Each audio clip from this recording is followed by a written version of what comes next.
এই রকম স্বাদের লাহোরি মাটন যদি লাঞ্চে বা ডিনারে থাকে তাহলে কিন্তু দুপুরের খাওয়া একেবারে জমে যায়। আর দেখুন এর কালারটা কিন্তু কত সুন্দর হয়েছে, একদম মাংসের থেকে কিন্তু অন্য রকমের একটা টেস্ট। রবিবারের দুপুরে যদি ভাতের পাতে এরকম মাংস থাকে তাহলে কিন্তু আর কোনো কথাই হয় না, একদম রবিবারের দুপুরটা পুরো জমে যায় আর খেতেও বেশ অন্যরকম লাগে।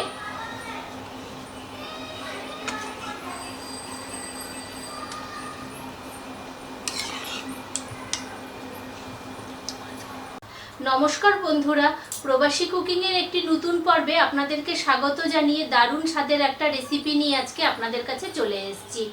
আজকে যে রেসিপিটি আপনাদের সাথে শেয়ার করব সেটা হলো মাটন লাহোরি। মাটন তো আপনারা অনেকভাবেই খেয়েছেন, এটা কিন্তু একটু অন্য রকমের একটা রেসিপি। যারা কোনোদিনও বাড়িতে ট্রাই করেননি তাদেরকে বলবো একবার বাড়িতে ট্রাই করবেন, খেতে কিন্তু অসম্ভব সুন্দর হয়। আর আমার রেসিপিগুলো যদি আপনাদের ভালো লেগে থাকে তাহলে যারা ইউটিউব থেকে দেখছেন তাদেরকে বলবো আমার চ্যানেলটাকে সাবস্ক্রাইব করে পাশে থাকা বেল আইকনটা টিপে দেবেন। আর যারা ফেসবুক পেজে দেখছেন প্রবাসী কুকিং, এই পেজটাকে আপনারা ফলো করে দেবেন আর প্রচুর লাইক কমেন্ট শেয়ার করবেন। তো মটনটা বানানোর জন্য এখানে আমি 500 গ্রাম মটন নিয়ে নিয়েছি। আর মটনটাকে দেখুন এরকম বড় বড় পিস করে কেটে নিয়েছি। আর একটু কিন্তু ফ্যাট আছে, তো আমি ফ্যাট সমেতই নিয়েছি, এটা হলে খেতে কিন্তু খুব সুন্দর একটা টেস্ট হয়। আর এখানে নিয়ে নিয়েছি দেখুন বেশ খানিকটা পরিমাণে টমেটো, আমি এখানে 3টে টমেটো ইউজ করছি 500 গ্রাম মাংসের জন্য। তো এই টমেটোটাকে আমি প্রথমে ব্লাঞ্চ করে নেব, তার জন্য আমি এখানে প্লাস চিহ্নের মতো করে এটাকে কেটে নেব।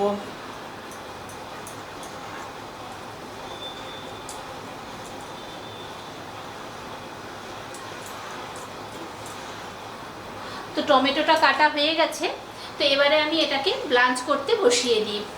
তো জলটা দেখুন ফুটতে শুরু করে দিয়েছে, এবারে আমি কেটে রাখা টমেটোগুলোকে এর মধ্যে দিয়ে দেবো। আর ঠিক 4 থেকে 5 মিনিটের মতো এটাকে আমি ব্লাঞ্চ করে নেব। তো বন্ধুরা 4 মিনিট মতো হয়ে গেছে, টমেটোটা কিন্তু খুব সুন্দরভাবে ব্লাঞ্চ হয়ে গেছে। এর থেকে কিন্তু বেশি আর সিদ্ধ করা যাবে না, কারণ গলে গেলে কিন্তু অসুবিধা হবে। এই দেখুন কত সুন্দর একদম খোসাগুলো বেশ ছেড়ে যাচ্ছে, খোসাগুলো দেখেছেন চারিপাশটা কি সুন্দর বেশ ছেড়ে ছেড়ে যাচ্ছে। তো এরকম অবস্থায় আমি টমেটোগুলোকে নামিয়ে নেব। আর টমেটোটাকে নামিয়ে এখানে আমি ঠান্ডা জল নিয়ে নিয়েছি, ওই জলের মধ্যে আমি টমেটোটাকে দিয়ে দেব। এই দেখুন এগুলোকে ঠান্ডা জলের মধ্যে দিয়ে দেব। ঠান্ডা জলে এখন 2 মিনিটের মতো এটাকে রেখে দেব। তো বন্ধুরা 2 মিনিট হয়ে গেছে, টমেটোগুলো কিন্তু ঠান্ডা হয়ে গেছে। এবারে এখানে একটা আমি মিক্সি জার নিয়ে নিয়েছি, জারের মধ্যে এই যে টমেটোগুলোকে এর খোসাগুলোকে আমি ছাড়িয়ে দেব। ছাড়িয়ে এগুলোকে সোজা মিক্সি জারে দিয়ে দেব।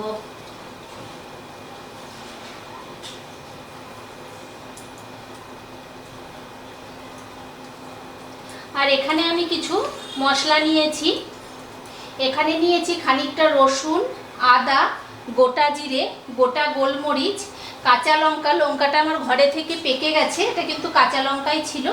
আর নিয়েছি কাশ্মীরি লঙ্কা লাগতো, তো কাশ্মীরি লঙ্কা যাদের থাকবে না তারা প্লেন শুকনো লঙ্কাকে এরকমভাবে বিচিটা যেটা আছে বীজটাকে ফেলে দেবেন, ফেলে দিয়ে এর মধ্যে মিক্স করলেও কোনো প্রবলেম হবে না। তো এই সবগুলোকে এখন আমি এই মিক্সি জারের মধ্যে দিয়ে দেব।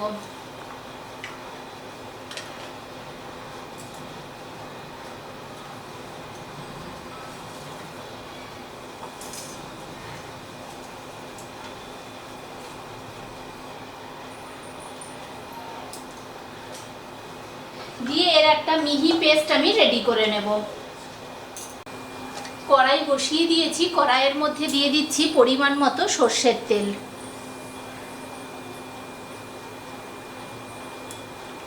তেলটা একটু গরম হোক।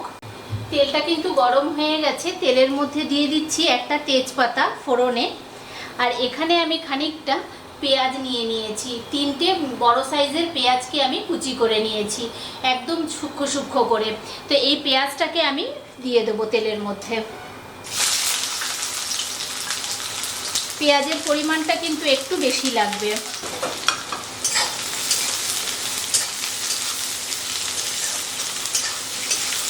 এখন পেঁয়াজটাকে বেশ লাল করে ভেজে নেব।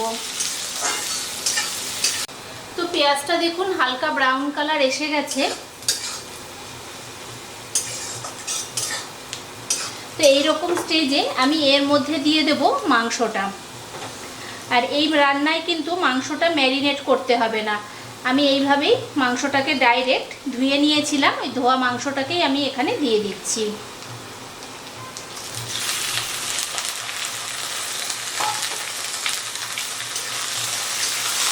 পেঁয়াজের সাথে কিন্তু খুব ভালো করে মাংসটাকে ভেজে নিতে হবে। আর ভাজতে ভাজতে দেখবেন মাংসের কালারটাই পুরো চেঞ্জ হয়ে গেছে।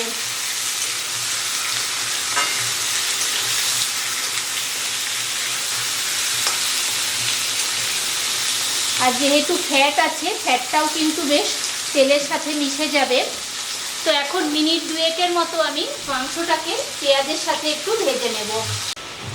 তো বন্ধুরা, মাটনটা দেওয়ার পর 2 মিনিট কিন্তু আমি ভেজে নিয়েছি। আর দেখুন মাংসের কালারটাও কিন্তু পরিবর্তন হয়ে গেছে। দেখেছেন বেশ অন্য রকমের একটা কালার এসে গেছে। তো মাংসের কালারটা তো চেঞ্জ হয়ে গেছে। এবারে এর মধ্যে আমি দিয়ে দেব একটুখানি দারচিনি, 3টে এলাচ, এলাচের মুখটা কিন্তু ফাটিয়ে দিয়েছি। দিয়ে দিচ্ছি খানিকটা জায়ফল।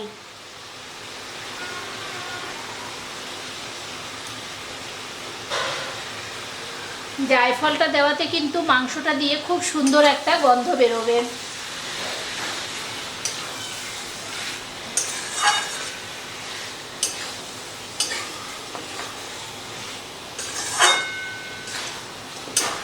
যে আমি এর মধ্যে দিয়ে দিচ্ছি পরিমাণ মতো হলুদ গুঁড়ো। যেহেতু আমার লঙ্কা আর গোলমরিচ গুঁড়ো দেওয়া আছে, সেই জন্য আমি কোনো গুঁড়ো লঙ্কা দিচ্ছি না, আমি এখানে কালারের জন্য দিচ্ছি কাশ্মীরি লঙ্কার গুঁড়ো। আর দেব ধনে গুঁড়ো। তো মশলার সাথে মাংসটাকে এখন খুব ভালো করে কষিয়ে নেব।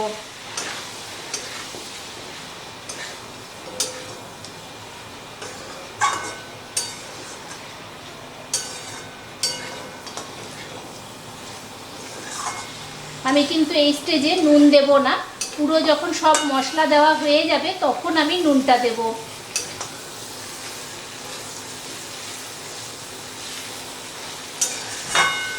তো এখন মশলার সাথে আরও মিনিট 2 মতো মাংসটাকে কষিয়ে নেব। তো মশলাগুলো দিয়ে মিনিট খানেকের মতো মাংসটাকে কষিয়ে নিয়েছি। মিডিয়াম ফ্লেমে মাংসটাকে কষিয়েছি। আর দেখুন তাতে মাংসের কালারটা কত সুন্দর এসেছে। এবারে এই স্টেজে যে মশলাটা আমরা রেডি করে রেখেছিলাম, ওই মশলাটাকে আমি এর মধ্যে দিয়ে দেব। আর এর মধ্যে কিন্তু কোনো জল আর দেওয়া যাবে না, এটা দিয়েই মাংসটাকে খুব ভালো করে কষিয়ে নিতে হবে। টমেটোটা যেহেতু কাঁচা আছে, তাই টমেটোটার কাঁচা গন্ধটা না যাওয়া পর্যন্ত মশলাটাকে কষাতে হবে।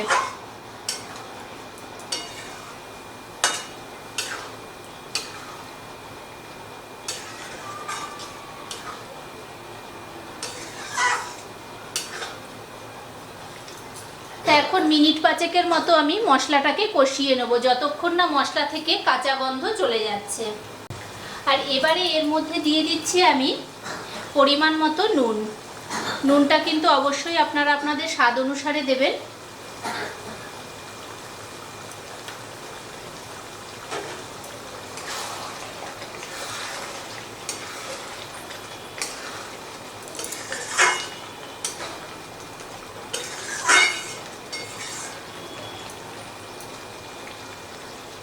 তো বন্ধুরা দেখুন মিনিট 5 মতো আমি মাংসটাকে কষিয়ে নিয়েছি।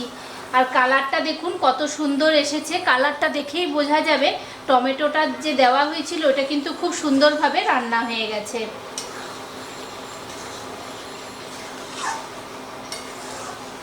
তো এবারে এই স্টেজেই কিন্তু আমি দিয়ে দেব পরিমাণ মতো জল। আর যাদের হাতে সময় কম থাকবে তারা কিন্তু এই স্টেজেই এটাকে প্রেসার কুকারের মধ্যে দিয়ে দেবেন, দিয়ে 4 থেকে 5টা সিটি দিয়ে দেবেন। আর যারা ভাববেন যে কড়াইতে করবেন তারা এই স্টেজে গরম জল দেবেন। তো এখানে আমি পরিমাণ মতো গরম জল দিয়ে দিচ্ছি। আর যারা কড়াইতে করবেন তাদের কিন্তু এই রান্নাটা হতে সময় লাগবে 1 ঘন্টার মতো। মাংস যদি ভালো থাকে তাহলে 1 ঘন্টা, আর না হলে কিন্তু 1 ঘন্টার উপরও হতে পারে।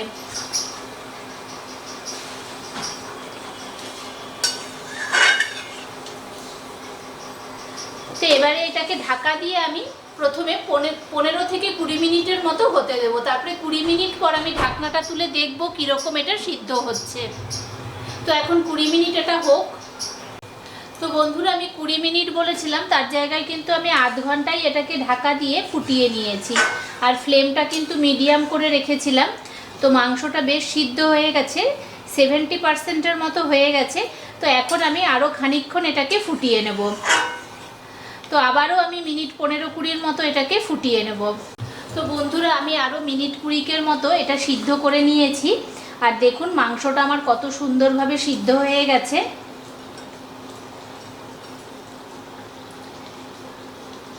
এই দেখুন কত সুন্দর সিদ্ধ হয়েছে।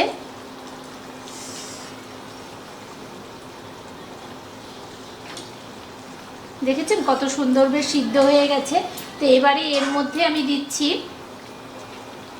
একটুখানি গরম মশলা গুঁড়ো আর 1 চামচ ঘি।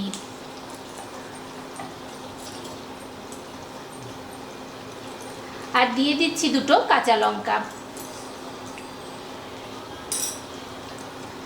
তো সব কিছু দিয়ে একবার এটাকে মিক্সড করে নেব।